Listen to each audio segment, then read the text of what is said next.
What is a bond fund? Why invest in a bond fund instead of directly investing in bonds of actual companies? Corporate bonds are borrowings of companies to help finance their operations. In general, bonds are interest-bearing investments. You earn interest when you buy this particular investment. Think of a single corporate bond like a plant. It grows over time and blooms. Meanwhile, a corporate bond fund is more like a garden. A garden is more satisfying than a single plant. It contains different types of plants and flowers that are carefully picked and monitored by gardeners. They are studied every day to ensure that they will grow and bear fruit. The Atram Corporate Bond Fund is designed similarly. Recommended to investors with a moderate risk appetite, the fund provides you returns like that of a corporate bond but invested into multiple corporate bonds, providing you more safety in case one of the multiple companies are unable to pay. Diversification is ensured to make the fund more efficient and stronger than owning a single bond. The fund pays regular annual dividends, providing you with a small stream of income. Unlike a corporate bond, the fund provides you liquidity without sacrificing the price. And lastly, the fund is actively managed and constantly studied to minimize the risk of the fund losing money. Invest in corporate stability. Invest in the Atram Corporate Bond Fund. For more information, visit www.atram.com.ph.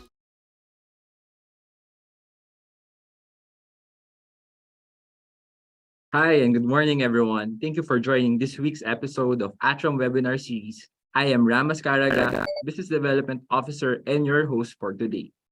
The first half of 2022 has experienced notable levels of volatility in the fixed income market due to a variety of factors and uncertain macroeconomic outlook. In today's webinar, we'll examine the current bond market and address the main concerns that the market have about investing in fixed income. The webinar will be also tackling fixed income opportunities available in important assets and sectors despite growing inflation and ongoing economic uncertainties. If you have questions, you may send them as early as now by clicking the Q&A button below your screen.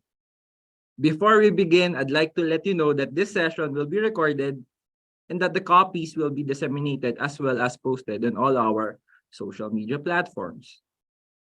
If you're just starting out in this world of finance and investments, or a seasoned investor who would like to be in the loop in the latest investment news and strategies, we have some wonderful resources for you to get you started. Subscribe to our YouTube channel, Atram Studio. If you have any friends who you think who would like this webinar but are unable to attend, a replay of this session will be posted on our official YouTube channel. Don't forget to click the notification button or notification bell so you get notified on all your devices when new videos are uploaded. Also, please don't forget to visit our website, www.atram.com.ph, for more detailed information about all the funds that we offer. You may also scan the QR code to visit our official social media pages.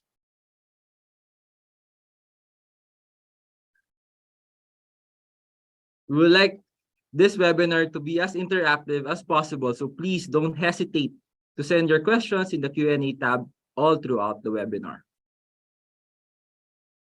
We will also be wrapping up with a quick feedback survey after the webinar, so we do hope you can share your thoughts with us about our session today and how we can further improve our webinar series. All right, it is indeed a privilege and a pleasure to have with us today Atram's Head of Local Markets, Mr. Miguel Liboro. Miguel has 11 years of experience in the fields of treasury trading and asset management. He has been with the firm for more than 8 years and currently oversees local markets, fixed income and equities portfolio management, dealing and execution, and as well as the credit research team of the firm. He completed the BAP Treasury Certification Program and was awarded the #1 rank in the most astute investor in Asian currency bonds by the Asset Magazine consecutively for the years 2015 to 2021, and the most astute investor in Asian G3 bonds from 2018 to 2021. So without further ado, hi Miguel. Hey Ram, thanks for the intro. I think we overstated the G3 though. That's 2018 to 2019 lang. Oh, okay. But for the peso, yeah, that's 7 years in a row. All right. That's great. How's the Christmas preparation? Christmas is around the corner already. Yeah, well, I think it's been a long time since December or latter November meant you could relax at the office. I think the last few years have been indicative of that. So quite busy still. Yeah. But right now, at least, it looks like it's about to become good busy, which is what we want to talk about today. All right, Miguel, the floor is yours. Thanks, Ram. So could we go to the first slide, please? Yeah, please bear with me.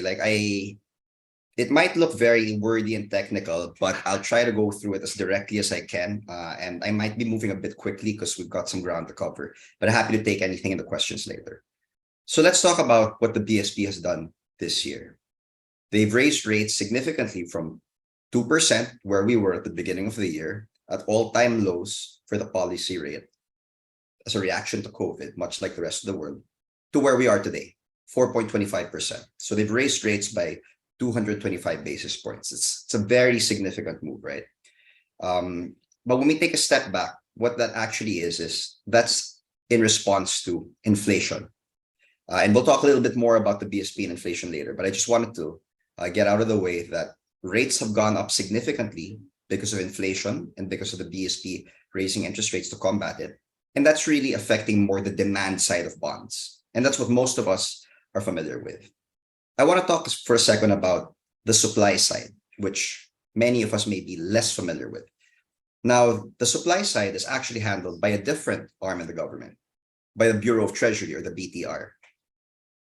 In order to fund all the programs of the government, it's the Treasury's responsibility to source that funding. And one of the major avenues that they do that through is by issuing bonds. So let's go through these bullet points. When the Treasury issues longer tenor bonds, so that's bonds in the 10-year and longer, and maybe 7-year, what that does is cause the yield curve to steepen, because you have all this supply forcing the long end higher. Because of course, as more bonds are coming in, people want a higher yield for those bonds, especially if they're on the longer end.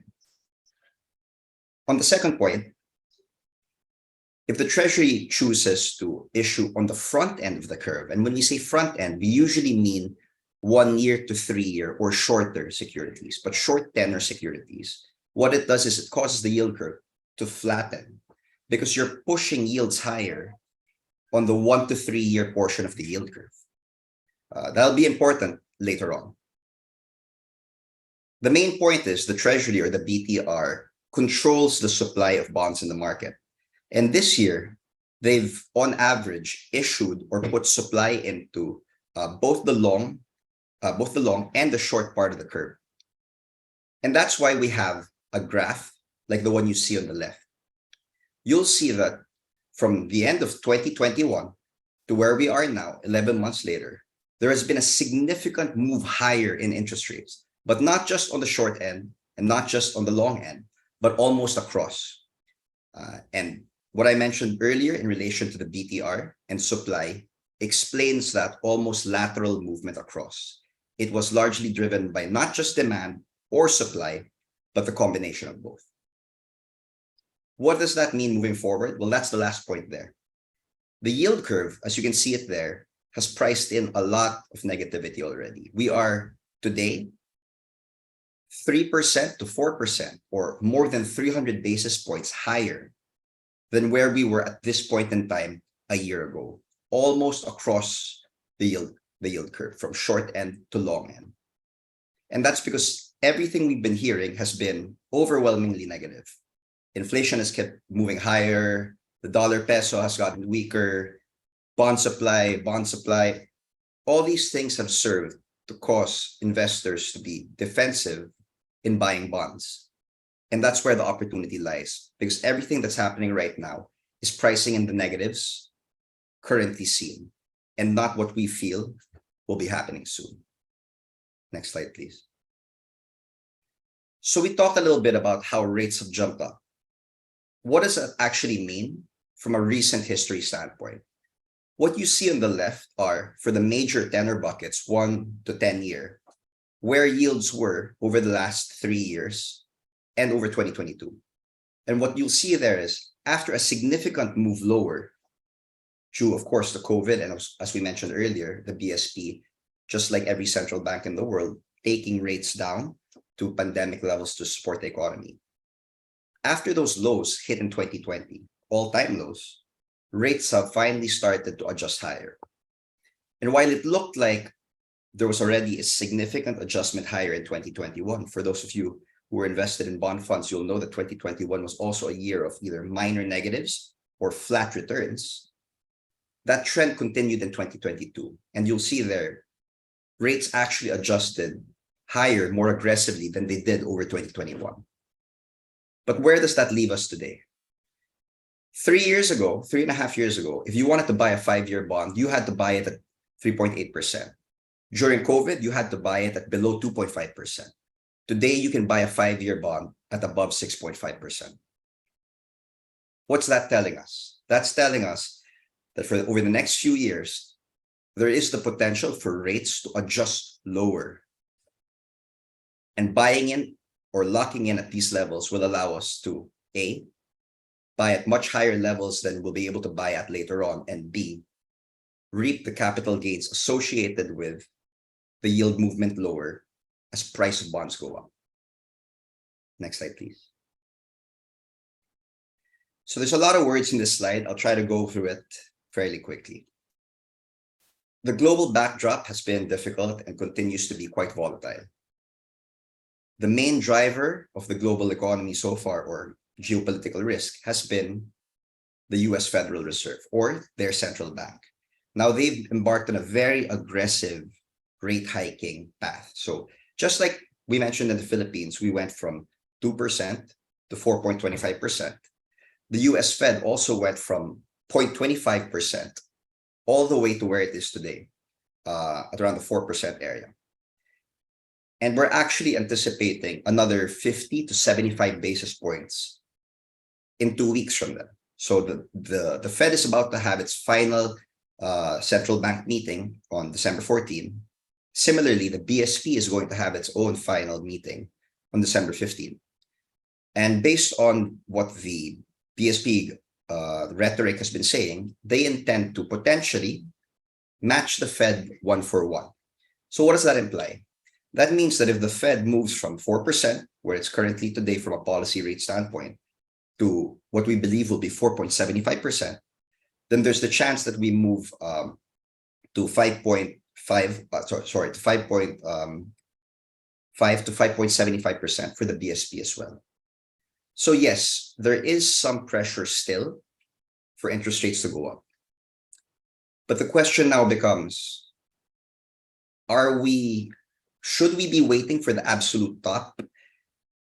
As any finance professional knows, it's almost impossible to consistently be able to catch that top. And it's time in the market, not timing the market. And that's especially true for fixed income, because the sooner that we deploy our cash, the sooner we start to earn interest.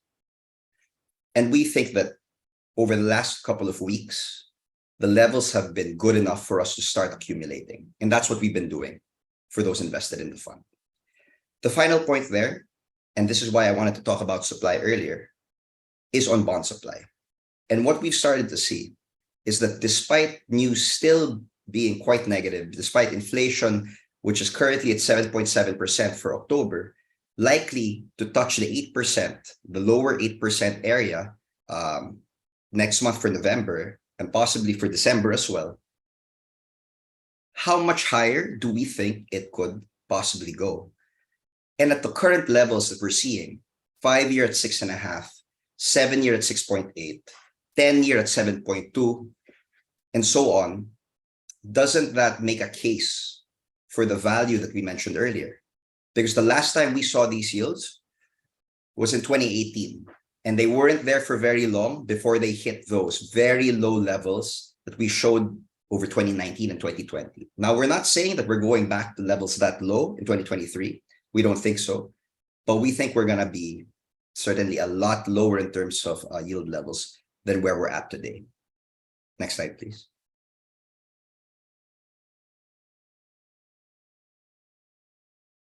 So a little bit about how rates have been moving. We talked about how inflation moved from sub 4 all the way to sub 8, and why we think it will potentially breach 8 because we're practically there.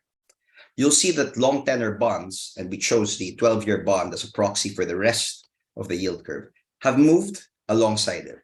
That means that as inflation has moved higher on the demand side, the levels of bond yields have also similarly adjusted higher. And given our view that inflation is probably going to peak soon and start to adjust lower, not unlike what you saw from 2018 to 2019, we think that bond yields are poised to do the same thing. And if you look at the text at the bottom there, in simple terms, that means if we're able to buy long tenor bonds at 7 to 8% today, with inflation at 8%, what happens when inflation goes to 6% or 5% next year? We'll still be earning that 7% or 8% that we're able to buy at today. And when yields adjust lower, we're actually going to be able to recognize the price gains from that move lower because we locked in at current levels. Next slide, please. Everything's not completely rosy, though, and that's why we have this tailwinds versus headwinds slide. So let's talk about the negatives first. We already talked about the Fed likely to increase in 2 weeks. The BSP is likely to increase alongside them. And there is, of course, the risk that inflation does continue to push higher over the short term. And maybe, if we're incorrect, over the medium term, because all of us see that, unfortunately, our purchasing power isn't what it used to be, and we're buying a lot less and having to spend a lot more than we used to. But on the flip side of that, as I mentioned, yield levels are extremely attractive.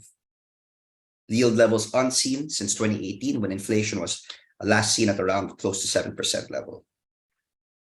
And we do believe that despite the Fed, the US Federal Reserve, still raising interest rates over the next quarter, we think that by June next year, what they're doing and what they will continue to do will have been able to arrest inflation in the US, and that they will begin to signal that they will maybe start taking their foot off the gas when it comes to raising interest rates. And that means that global markets will take their cue from that. That means that central banks, our own, and in other developed and emerging markets, will also do the same and will be more likely, actually, to reverse course, because our inflation isn't as bad as what the inflation that the States is going through. And we project that, in the final point there, inflation for the Philippines will start seeing signs of deceleration as early as the first quarter of next year. So that's why, even if we think that from a long-term standpoint, the current buying levels make absolute sense, we don't think we have to wait very long before we see the value. We think that we're going to see it over the next 3 to 4 months. Next slide, please. So I've been talking about yields. I showed you a little bit about government securities from 1 to 25 year. But when we talk about yields, it's not just government securities. And what we want to show here is that yields across income-bearing instruments have actually all adjusted higher. Government securities from the short end at 5.5 to 7.5. Corporate bonds, very similar. FX-linked notes, which are fixed income hybrid securities that take advantage of volatility in the FX rate. And we all know that there's been some volatility in the FX rate, and we continue to expect that, have also been able to capitalize on this.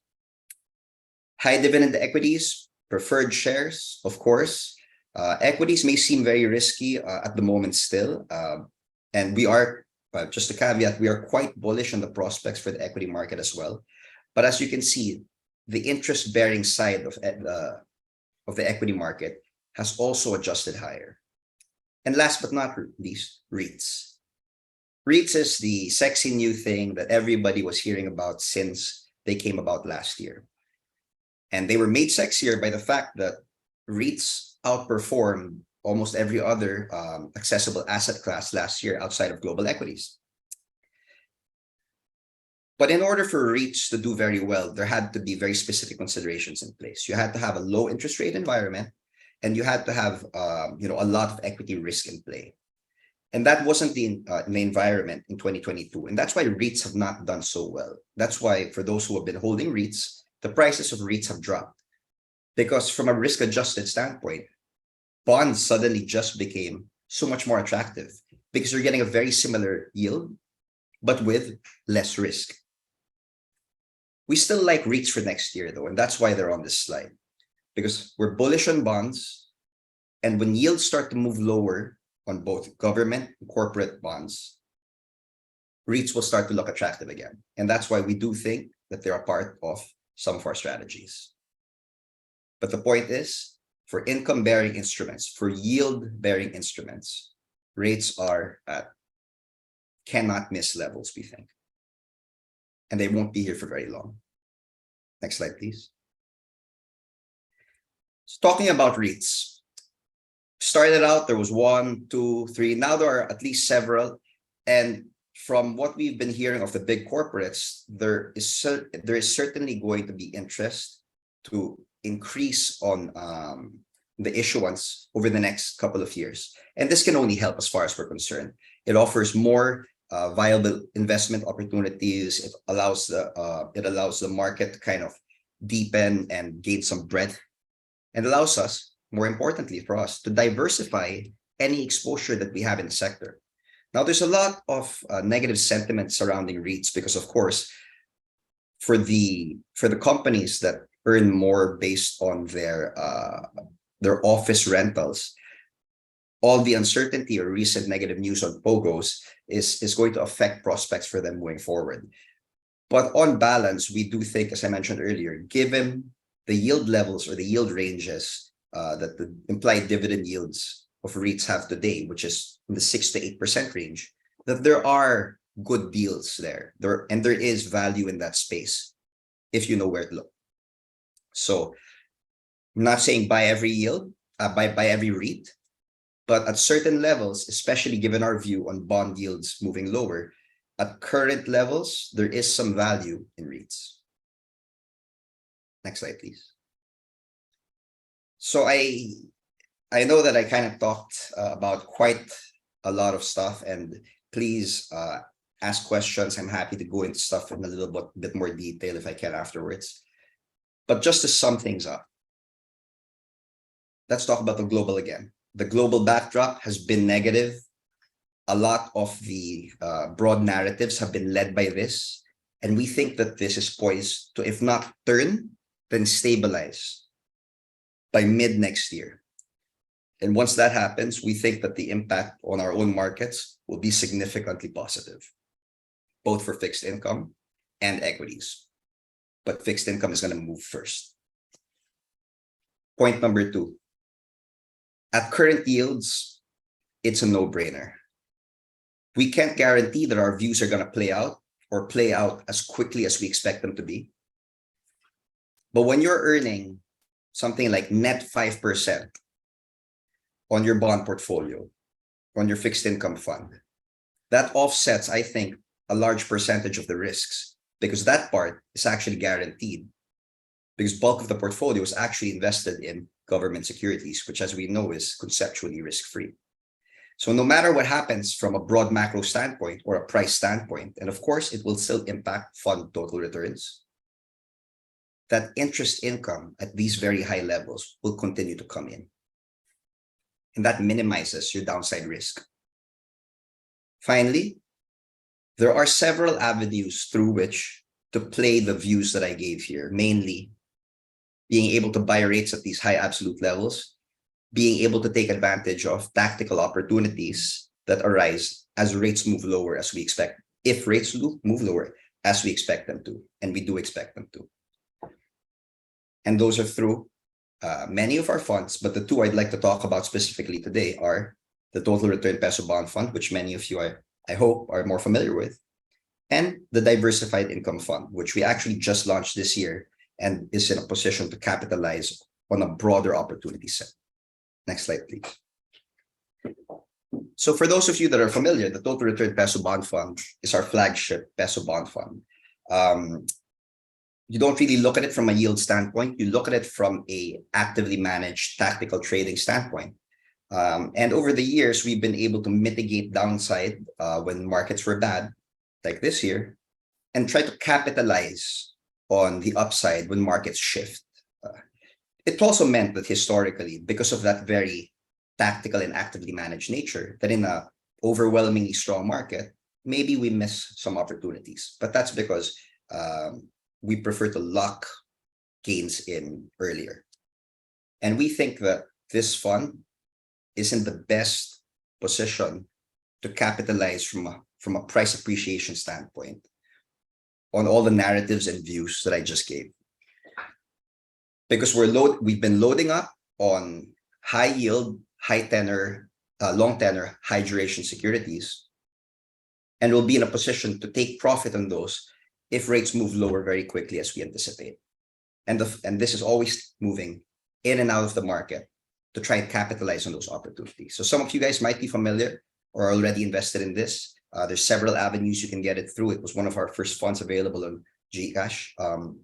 And we think that this is one of the best ways to play the potential short-term gains given our views. Next slide, please. But I also want to talk about our latest fund offering on the fixed income side, the Peso Diversified Income Fund. Now, there was a reason why I talked about more than just government bonds and corporate bonds, because the opportunity set right now is wider. And this fund allows you to take advantage of that. It is actively managed, though it doesn't try to take advantage as actively or as rapidly of short-term price appreciation movements like the Total Return Peso Bond Fund. What it does instead is it diversifies exposure into a wider opportunity set, including REITs, preferred shares, and to a much more measured degree, high dividend equities, and allows you to gain the benefit of the higher yields in these other opportunities and other asset classes, and hopefully provides a more stable, yield-oriented return profile. So we've actually had this idea for a long time, but this is last year and this year were really the perfect time, I think, to launch this fund, because it's only now where yield levels are high enough to kind of take advantage of a more broad-based, longer-term accrual-oriented strategy. So take your pick. And we do have other funds. I think they will do well in the coming environment, because as rates go down to the extent we expect them to, as inflation relaxes to the extent we expect it to, all fixed income funds will benefit. But these two would be my pick on how to play these views out. I'm happy to take any questions later on. Thank you. All right. Thank you so much, Miguel. That was a great overview of the fixed income markets. Actually, we're receiving so many questions from the group, from the Q&A button. Now, did you know that Atram has a wide range of investment products, and our capabilities span across several asset classes meant to service the different investment objectives of each individual? Here at Atram, we have the right funds that would match your goals and corresponding risk-return profile. For more detailed information about all the funds that we offer, please visit our website at www.atram.com.ph. It is also with great pride that we announce that Atram has won Best Investment Solutions Provider Philippines 2022 from the International Business Magazine Award and World Business Outlook Awards, as well as the highly commended Asset Management Company of the Year Philippines by the Asset AAA Sustainable Investing Awards of 2022. Also, the Fund Management Division of Atram Group ATR Asset Management Incorporated received top honors for its exceptional performance in 2021 at the 40th Philippine Investment Funds Association Annual Awards and Fellowship Night. The Atram Alpha Opportunity Fund Incorporated placed first in the 1-year, 3-year, and 5-year returns in the peso-denominated equity fund category. Atram Philippine Balance Fund Incorporated placed second in the 10-year return in the peso-denominated balance fund category. Atram Corporate Bond Fund Incorporated placed third in the 1-year return in the peso-denominated bond fund category. To add, the Atram Alpha Opportunity Fund has additionally been recognized by the CFA Society of the Philippines as having received Best Managed Fund of the Year. For today's session, we hope to have somehow assisted you to hashtag taken on tomorrow by investing your hard-earned money with an award-winning fund house. Hashtag together we can reach our goals. Now for our Q&A, at this point, we would like to move on to the live questions from our audience. Actually, we have several questions coming in. So for the first one, how does the fixed income funds benefit from a hiking rate environment? Okay. So let's break that into two parts, right? A hiking rate environment or a rising interest rate environment will be negative for any bond holdings you already have, because as rates go up, price goes down.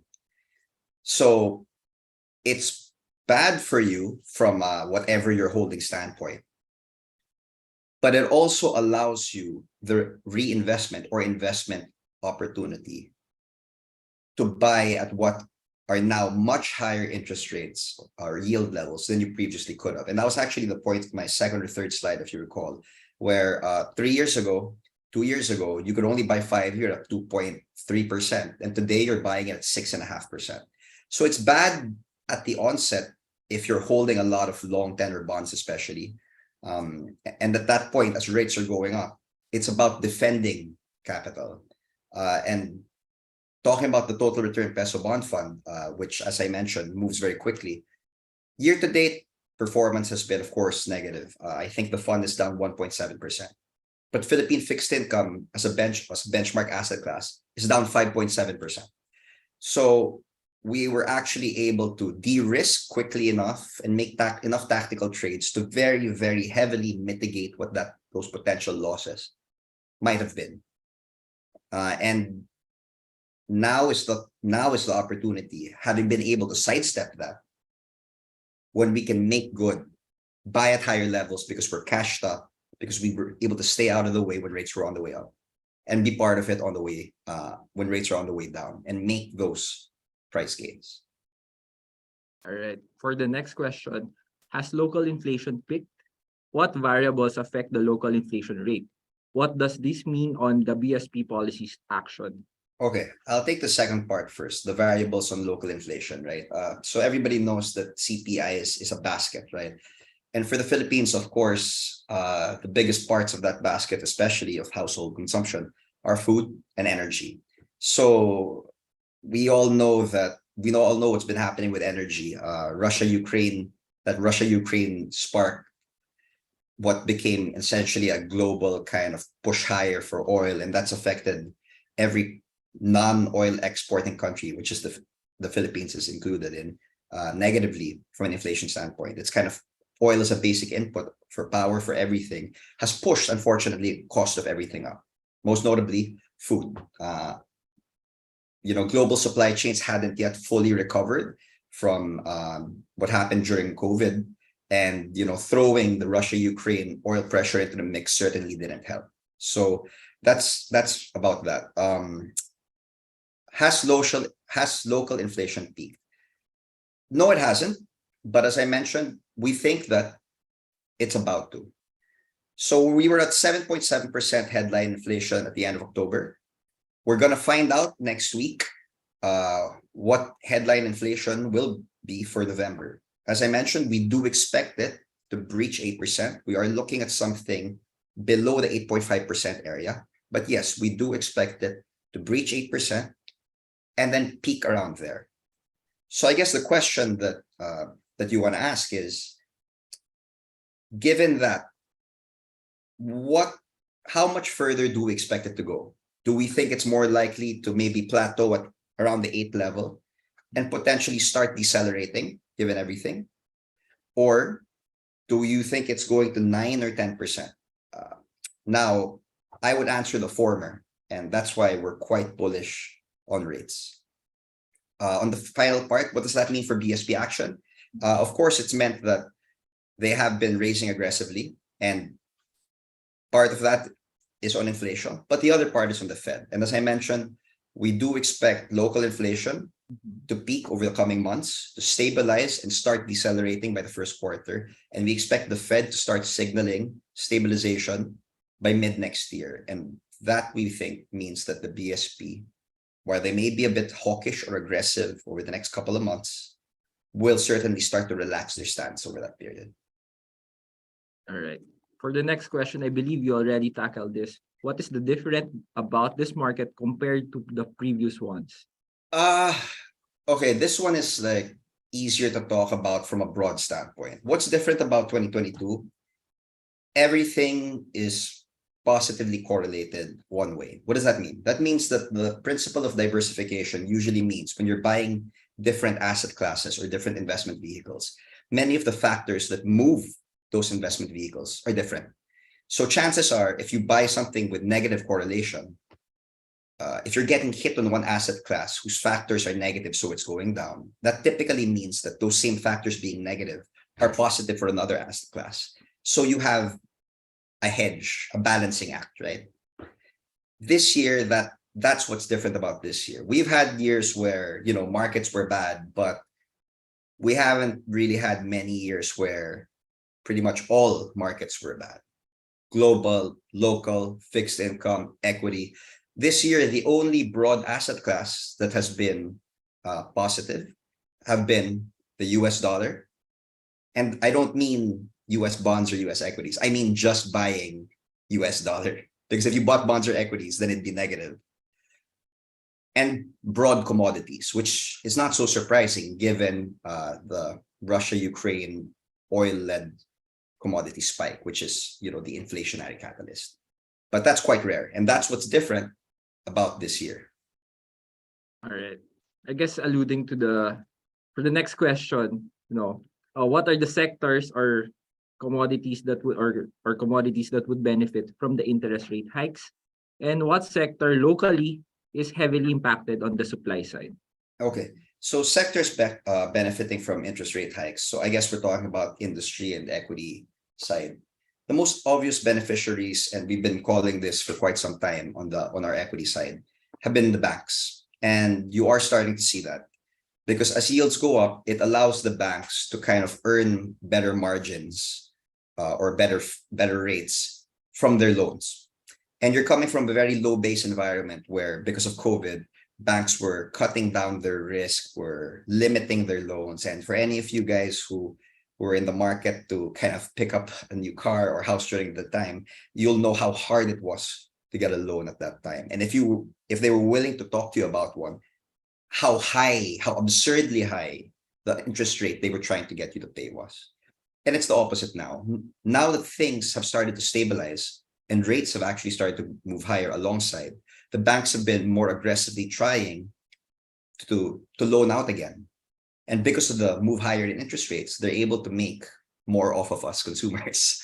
So unfortunate for us as consumers, but banks have been one of the major beneficiaries of and one of the obvious beneficiaries of this rising rate environment. On who would be like a loser, that's really any industry or company, if we want to go specifically, that relies heavily on imports, because the move up in inflation, of course, has affected broadly every part of your supply chain or cost input. And if the demand for your goods is not inelastic, meaning people can't afford except to buy it, so that's like food and utilities, and you don't have the name brand value to pass that cost on to the consumer, to us, because we'll just say, you know what? I know it's more expensive, but I'll buy it anyway because, I love Apple or whatever. Then you would have been hit very hard, because as you increase prices, then people just said, you know what? I will just buy something else. All right. For the next question, will BTR issue a new RTB given where rates are? That's There will a be a new very RTB issuance coming months. Yeah. okay. That's a very specific and a very savvy question, and I think I know who asked it. I think the probability exists. I think the chance is there. We are off the year highs already. That happened 3 weeks ago when we hit the above 8% for the recent 20-year issuance. So rates have actually, from that point, had actually over 2 weeks rallied significantly. That means that rates moved from those levels lower by 40 to 60 basis points, 0.4 to 0.6%. That is a very significant move, made more telling in the short amount of time that it happened in. So I wanted to preface with that information the answer to this question. The answer is they could. They do have a lot of funding left to go. They do see that inflation, they probably, like us, suspect that inflation has peaked and will kind of stabilize soon.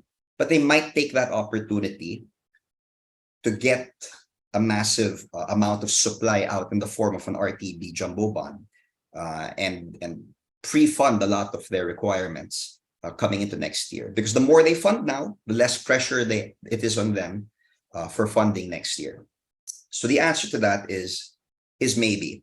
And that's why I mentioned we're not kind of deploying everything in one go. We have been buying steadily over the last couple of weeks, but especially if you're an investor in the total return peso bond fund, which is more actively trying to take advantage of this market volatility, we have been taking profits as well. So we were fully invested a week ago. We have 40% cash today for the fund, actually. So I don't know whether they will, but because we have 40% cash, I hope so, because I can buy at higher levels again. All right. And for the next question, would you kindly explain the relation between how yield inversion foretells recession, or are there any indicators that with yield inversion could foresee or foretells recession? Okay, so the latter part is it's historically accurate. I mean, I don't have the info in front of me, but if you kind of look at, let's say, and the biggest or the most complete data set for this would be looking at, I guess, the US yield curve being, pretty much the major economy in the world, right? US and China, and the US having the longer kind of history as the open economy. Why do interest rates go up? Like we talked about that earlier, right? But from a broader standpoint, the long end of the yield curve, or everything longer than 5 years, usually goes up as a result of inflation expectations. So if people think inflation is going to go up, they sell the long end because you're most negatively impacted by holding higher duration securities, right? So if I think inflation is going up, I'm going to sell the long end first. People can also sell the front end, but what moves the front end more is the central bank's policy rate, right? Because if I'm a bank and I can theoretically borrow from the central bank to fund, projects I want to do, to expand in certain things I want to do, all the short-term rates benchmark off of that central bank policy rate. So that means that, so intuitively, why would a bank kind of support or buy a fixed income instrument at a lower yield than where it was potentially being forced to borrow at, right? It doesn't make sense. So just wanted to clarify what the major factors broadly are that move the short end and the long end. So when you have an inverted yield curve, which means that the front end of your yield curve is higher than the long end, which is the case in the States today, right? You've had a 2-year and 5-year in the States yielding you above 4%. And then suddenly the 10-year, 30-year is below 4% or just at 4%. It's inverted, right? It's counterintuitive. Why wouldn't I just buy a shorter security with less risk and make more yield? Now, the reason it's being forecast that way is because nobody believes that inflation is going to keep going higher, which means that nobody believes that growth is going to accelerate and push that inflation. And that's why people are buying the long end. Now, the reason they're not selling the front is because the central bank hasn't cut rates yet. So that is the rationale for why you would see an inverted yield curve in the economy. And does it foretell a recession? Well, all I can say for sure is that it tells you that the market thinks there will be one. All right. And for the last question, when do you think bond yields will saturate? And your thoughts, please, on the corporate bond spread in 2023 versus the 2022. Will it be stable, higher, or lower than the current market levels? Okay. Sorry, I'm not actually 100% sure what's meant by saturate. So I'm just gonna have to put my own interpretation. I'm guessing peak or stabilize. Well, I gave the answer to that earlier. Yes. I think it's now. I think it's over the next 2 months. I think that, this is the ultimate window to kind of be in the funds where we can make the determination for you when if you guys like Jack Sparrow, when the opportune moment is to come in. Sorry, I'm Johnny Depp, not Amber Heard. Yeah. But on the second question, your thoughts on the corporate bond spread. Okay. Unfortunately, from a peso standpoint, corporate bond spreads are more often than not very largely liquidity driven. So, and there's a lot of liquidity in the Philippines, be that from corporations looking for yield or from investors, both institutional and retail looking for yield. And that means that from a spread standpoint, there's actually very little differentiation for peso corporate bonds. So the answer to that question is, from 2022 to 2023, spreads were actually very similar. And if you ask me about what I think about spreads in 2023 to 2024, they're likely to stay similar. So the reason for buying corporate bonds is actually because the underlying government securities yield, which they are benchmarked off of, is so high that it makes sense, even if you're buying, like us, just a very tight corporate spread over it. I mean, if you're buying a 5-year, which is like 30 basis points a year ago, and is still 30 basis points today, let's say, of a spread, you were buying at 4.3 plus 3, so 4.6 last year. Today, you're buying 6.5 plus 0.3, so 6.8 this year. So the greater factor is really the underlying GS in terms of peso corporate. In dollar, that's more led by the Fed, I think. But as I mentioned, we do think the Fed is going to start to pivot by mid next year. So the spread widening you've been seeing will start to tighten back in, I think, which means dollar corporate bonds, short-term dollar corporate bonds this year are also a great buy. Of course, there you really have to go through a fund because you have to buy minimum $200,000 worth in dollar corporate bonds, right? So unless you want to throw around a bunch of 10 million pesos or, like at this point, 12 million, then probably best to go through our dollar bond fund. All right. I think that is all the time we have for now for questions. No, before we wrap up, any last words, Miguel? Well, I said a lot. I said, I think I kept us over time. Sorry. But thanks to everybody for listening. And I think irrespective of which strategy you're looking at, whether it is the total return peso bond fund, the diversified income fund, maybe the dollar bond fund, as I just mentioned, or the corporate bond fund, irrespective of which fixed income vehicle you're looking at, please take advantage of this opportunity. This window is open now. It might be open, over the next month and a half. And then afterwards, when things start to move, they're going to move quickly. And, I don't want anybody who was actually watching this today to say, shit, I should have listened. Yeah. All right. Thank you, Miguel.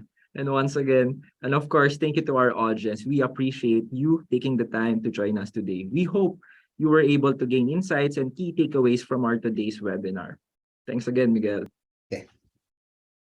Now, did you know that for as low as 1,000 pesos, you can already jumpstart your investment journey? Here's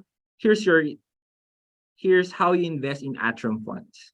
Good day. If you are interested in investing with Atram, the leading independent asset and wealth management company in the Philippines, please visit our website, www.atram.com.ph. We have all the details you would need to know about our funds. If you would like to start investing, click Invest Now. For further assistance and account opening, you may email our client services team. If you have more questions, visit the website's Frequently Asked Questions page or Atram Academy page. We hope this helps. Thank you. All right, there you go. If you have any further questions or would like to learn more about Atram, please visit our website at www.atram.com.ph. And again, if you're just starting out in this world of finance and investments, or a seasoned investor who would like to be in the loop with the latest investment news and strategies, we have some wonderful resources to you. We have some wonderful resources to you to get started. Subscribe to our YouTube channel, Atram Studio. If you have any friends who you think would like this webinar but are unable to attend, a replay of this session will be posted on our official YouTube channel. Don't forget to click the notification bell so you get notified on all your devices when new videos are uploaded. Also, please don't forget to visit our website at www.atram.com for more detailed information about all the funds that we offer. You may also scan the QR code to visit our official social media pages. And lastly, please answer the survey at the end of this webinar. We would love to know your thoughts on today's topic. On behalf of everyone at Atram, thank you again for attendance and your participation. We wish you and your loved ones continued health and safety, and advance Merry Christmas. Have a great day.